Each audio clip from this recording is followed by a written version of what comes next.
obuwanguzi butuukibwako y'omumalirivu eyeeresa beppo n'okuba omugumiikiriza. Bangi tulowoozezza ku by'okukola kyokka Kalimanywera ali mu kutandika era ekyo kikeereyesezza nnyo n'okubaako kye twekolera. Kkiriza olugero zikusooka ne zitakuva mabega lunnambike bulungi mu mboozi ya leero. Mpaawo atuuka ku buwanguzi awatali kuyita mu kusoomozebwa era akabi kajjira abo mu maaso ababutuukako nga bayise mu kukyuluppanya. Nga tukyali bato nga ndiko baganda bange babiri awamu nga tukola omuwendo gw'abantu 3.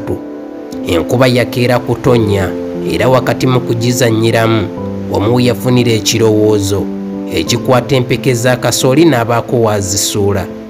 Mu bakyojjanya kasooli oyo ffe abamu ku babiri twalimu nga tulowooza nti bwamma byali byakwejalabya.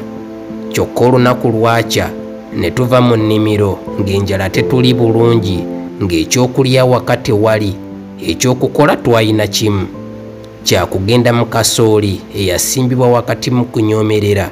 Buli omu n'alondoba y'omu n'ogukakase ne tugivumbika ekyoto ne tusobola okugema omutema mpola.